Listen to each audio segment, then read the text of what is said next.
Hello बच्चों, आपका स्वागत है मेरे यूट्यूब चैनल पे। और लास्ट हम देख रहे थे हमारा क्लास 10 से चैप्टर नंबर 1। और इस चैप्टर में हमने देख लिया था कि केमिकल रिएक्शंस क्या होती हैं, केमिकल इक्वेशंस क्या होती हैं, और जितनी भी केमिकल रिएक्शंस हैं उनमें से हमने 4 टाइप्स की रिएक्शंस देख ली थी। और अब हम देखने वाले हैं जो हमारी नेक्स्ट रिएक्शन का टाइप है, ऑक्सीडेशन एंड रिडक्शन। ठीक है, तो ऑक्सीडेशन और रिडक्शन के बारे में हम देखें तो उससे पहले हमारे पास में एक एक्टिविटी गिवन है, और एक्टिविटी में हमको गिवन है कि हम चाइना डिश लें और चाइना डिश में हम 1 ग्राम कॉपर पाउडर को इस तरह से हीट करें या एक बर्नर के थ्रू उसको हीट करें। इसके लिए हमको एक चाइना डिश लेनी है और उसके अंदर हमको कॉपर पाउडर यहाँ पर कंसीडर करना है। और कॉपर पाउडर को जब हम हीट करेंगे तो कॉपर पाउडर जो है आपका कुछ ब्लैकिश कलर का हो जाता है। कैसा हो जाता है? कुछ ब्लैकिश कलर का हो जाता है। तो देखें कि वो ब्लैकिश कलर क्यों हो जाता है। तो उसी के लिए हमको बोला गया है इसमें कि जब हम कॉपर पाउडर को हीट करते हैं तो कॉपर पाउडर जो है हमारा becomes black copper second oxide. कहने का मतलब यहाँ से हमको क्लियर हो रहा है कि जब कॉपर पाउडर को हम हीट करते हैं तो ऑक्सीजन की प्रेजेंस में हीट करते हैं, जिससे कि वहाँ पर कॉपर का ऑक्साइड फॉर्म होता है। और इस कॉपर ऑक्साइड के कारण से जो उसका कलर है वो हमको ब्लैक देखने को मिलता है। ठीक है, तो ऐसा क्यों हो रहा है? क्योंकि वहाँ पर ऑक्सीजन जो है वो कॉपर के अंदर ऐड हो जाती है और कॉपर ऑक्साइड वहाँ पर फॉर्म होता है। इस वजह से जो कॉपर का ब्राउन कलर था वो हमको ब्लैक कलर का देखने को मिलता है। इसी रिएक्शन को हम आगे समझें कि ये रिएक्शन क्या है। कि हमने आपको कॉपर यहाँ पे लिया था और कॉपर को हमने ऑक्सीजन की प्रेजेंस में हीट किया है, और हीट करने से हमारे पास में कॉपर का ऑक्साइड यहाँ पर फॉर्म हो जाता है। ठीक है, तो यहाँ पर हम देख पा रहे हैं कि कॉपर के अंदर हमने ऑक्सीजन को ऐड किया है। यहाँ पे हमने क्या किया है कि कॉपर के अंदर ऑक्सीजन को ऐड किया है। इसी तरह हमारे पास में आगे हम क्या कर सकते हैं कि अगर हम यहाँ पर इस कॉपर ऑक्साइड के अंदर अगर हाइड्रोजन गैस पास करते हैं, then hydrogen gas is passed over heated material CuO means copper oxide में जब हम हाइड्रोजन गैस को फ्लो करवाते हैं तो जो ब्लैक कलर की जो कोटिंग हमको वहाँ पे मिली थी कॉपर ऑक्साइड की, अब इसकी जो सरफेस है वो आपका ब्राउन कलर की होना स्टार्ट हो जाती है या ब्राउन कलर की हमको देखने को मिलती है। तो ऐसा क्यों हुआ है वो भी हम देख लें कि क्योंकि हमने कॉपर ऑक्साइड के साथ में हाइड्रोजन को रिएक्ट करवाया है या हीट किया है, तो ऐसे में हमारे पास में कॉपर अलग हो जाता है और वहाँ पर कुछ वाटर हमको देखने को मिलेगा, किसी भी सेंस में वेपर के फॉर्म में या किसी भी तरीके से हमको देखने को मिलेगा। ठीक है, तो अब हम यहाँ पे देख पा रहे हैं कि यहाँ जो रिएक्शन हमने देखी है वहाँ पे हमने क्या देखा है कि कॉपर में ऑक्सीजन को ऐड किया जाता है और कॉपर ऑक्साइड फॉर्म हो जाता है। और यहाँ पर हम कॉपर ऑक्साइड में जब हाइड्रोजन गैस फ्लो करवाते हैं तो कॉपर अलग दिखता है और वाटर वहाँ पे फॉर्म होता है। तो दोनों कंडीशन को अगर हम देखें तो यहाँ पे हमारे पास में कॉपर के साथ में ऑक्सीजन को ऐड किया गया है और यहाँ पर कॉपर के साथ में कॉपर ऑक्साइड के साथ में हाइड्रोजन को ऐड किया गया है। तो कहने का मतलब कि कोई ऐसी रिएक्शन जिसमें आपका ऑक्सीजन ऐड होता हो ऑक्सीडेशन कहलाता है। तो ये सिंपली आप एग्जांपल किसका कह सकते हो? ऑक्सीडेशन का एग्जांपल कह सकते हो। और यहाँ पर क्योंकि हमने हाइड्रोजन को ऐड किया है तो यहाँ पर ये एक तरह से रिडक्शन रिएक्शन का एग्जांपल होता है, जो कि हमारा टॉपिक है कि ऑक्सीडेशन रिएक्शन और रिडक्शन रिएक्शन क्या होती है। तो सिंपली जब किसी रिएक्शन में ऑक्सीजन को ऐड कर दिया जाए और हाइड्रोजन को रिमूव कर दिया जाए, भी कह सकते हैं कि ऑक्सीजन को ऐड कर दिया जाए या हाइड्रोजन को रिमूव कर दिया जाए, तो वो हमारा ऑक्सीडेशन रिएक्शन कहलाता है। और अगर किसी रिएक्शन में हाइड्रोजन को ऐड किया जाए या ऑक्सीजन रिमूव भी हो सकता है, तो ऑक्सीजन को रिमूव किया जाए तो वो हमारा रिडक्शन रिएक्शन कहलाता है। क्योंकि आप देख पा रहे हो यहाँ पे ऑक्सीजन का भी यहाँ से रिमूवल हो रहा है, तो ये रिडक्शन रिएक्शन भी कहलाएगी। ठीक है, तो आगे हम देख लें इसमें कि जो डेफिनेशन है इसकी वो क्या कहती है।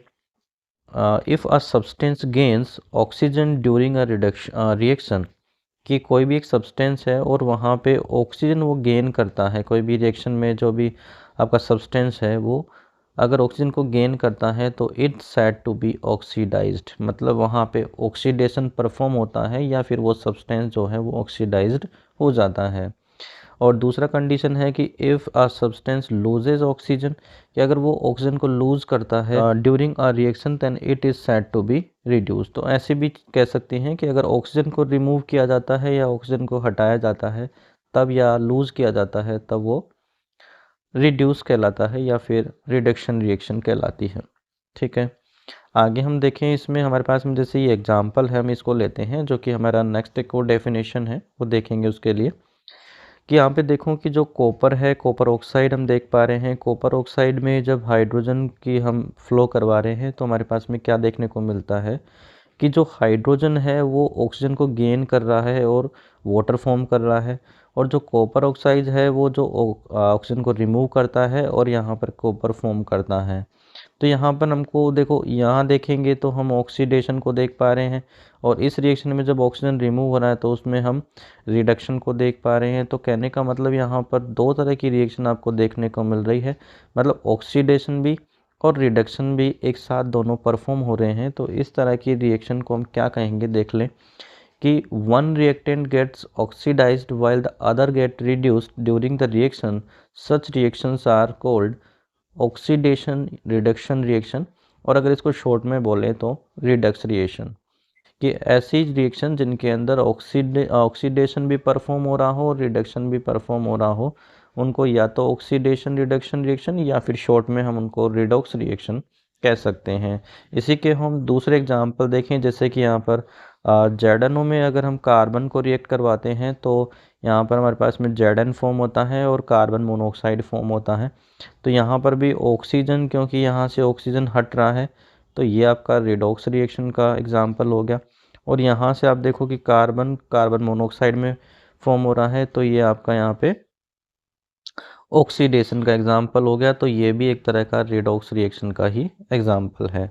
आगे यहाँ पर भी देखें, जैसे कि हमारा MnO2 है, तो MnO2 प्लस 4HCl, तो यहाँ से MnO2 कन्वर्ट हो रहा है MnCl में।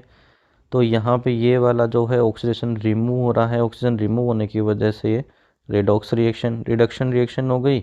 और यहाँ से क्योंकि ये HCl है वो आपका वाटर में कन्वर्ट हो रहा है, तो ये आपका ऑक्सीडेशन, तो ये भी एक तरह का रिडॉक्स रिएक्शन का ही एग्जाम्पल है। तो यहाँ से हम समझ गए हैं कि ऑक्सीडेशन और रिडक्शन में क्या फ़र्क होता है।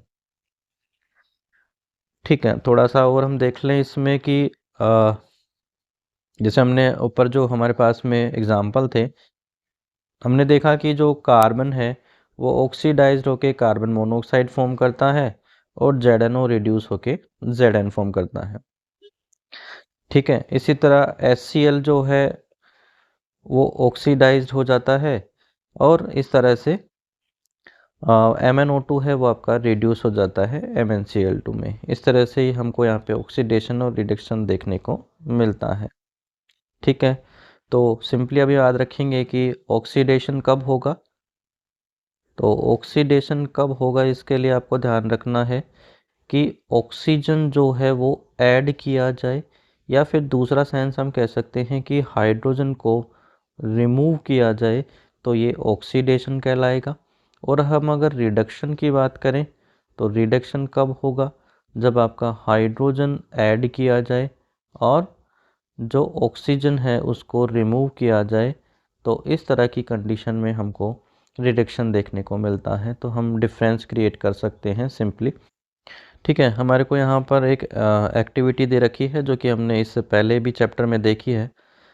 तो उसमें जैसे मैग्नीशियम रिबन को जब हम बर्न करते हैं तो उसमें मैग्नीशियम का ऑक्साइड फॉर्म होता है, और मैग्नीशियम ऑक्साइड है मतलब ऑक्सीजन यहाँ पे ऐड हो रहा है।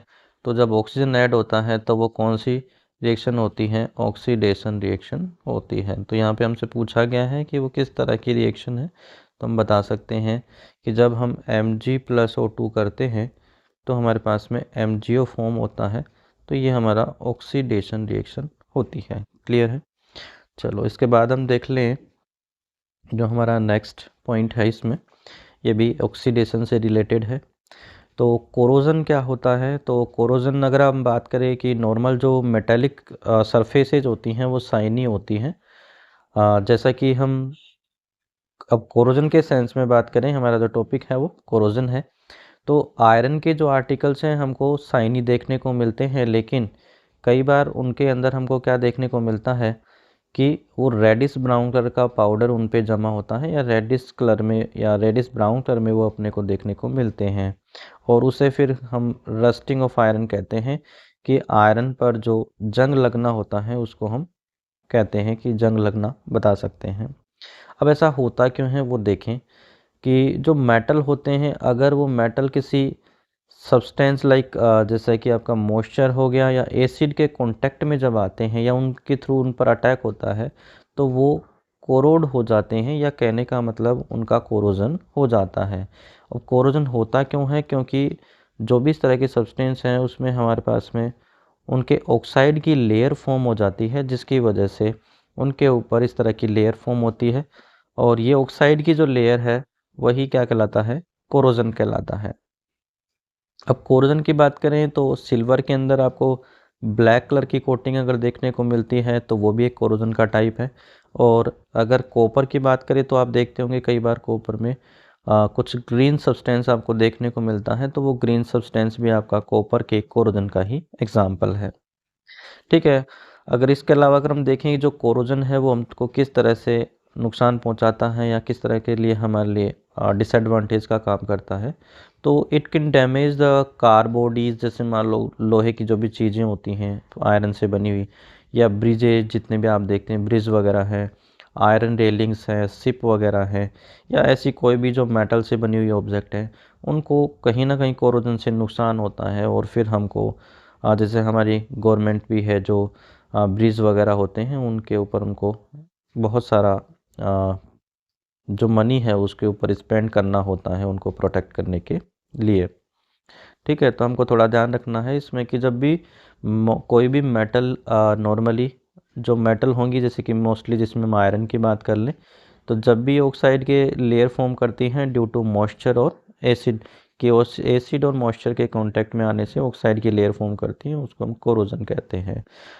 कोरोजन को वैसे रोकने के लिए हम कई सारी चीज़ें कर सकते हैं, जैसे कि आपका गैल्वेनाइजेशन इसका एग्जांपल है, पेंटिंग इसका एग्जांपल है, या ग्रीसिंग वगैरह इसका एग्जांपल है, वो हम कर सकते हैं।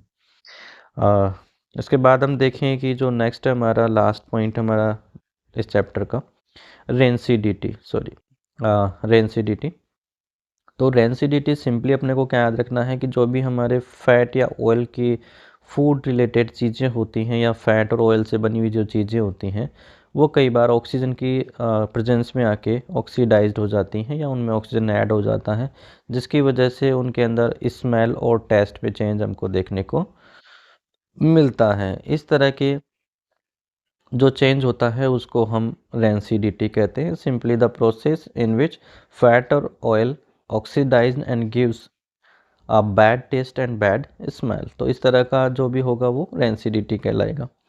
अब रेंसिडिटी के अंदर हम बात करें तो रेंसिडिटी जैसे आप रेंसिडिटी को कम करने के लिए, रोकने के लिए उनके अंदर हम एंटीऑक्सीडेंट का यूज कर सकते हैं। जैसे कि आप देखते हो चिप्स वगैरह के पैकेट होते हैं तो उनको टाइट कंटेनर्स में रखना होता है, या टाइट एयर टाइट होने चाहिए हैं जो भी उनके पैकेट्स हैं वो। ये जैसे आप चिप्स वगैरह के पैकेट देखते हैं तो फ्लश होते हैं, उनके अंदर कुछ गैसेस फिल्ड होती हैं। या फिर हम बात करें तो उसमें हम नाइट्रोजन गैस को फिल करते हैं, जिससे कि उनको ऑक्सीडाइज्ड होने से रोका जाता है, और रेंसिडिटी की वजह से उनके अंदर बैड टेस्ट और बैड स्मेल नहीं हो पाता है। क्योंकि आप जैसे चिप्स वगैरह का पैकेट आपने ख़रीदा हो, तो अगर उसको हम कुछ टाइम के लिए खुला रखते हैं तो उसके अंदर भी आपको बैड टेस्ट स्मेल आपको देखने को मिलती है। तो ये हो गया आपका रेंसिडिटी। तो ये चैप्टर आपका कंप्लीट है।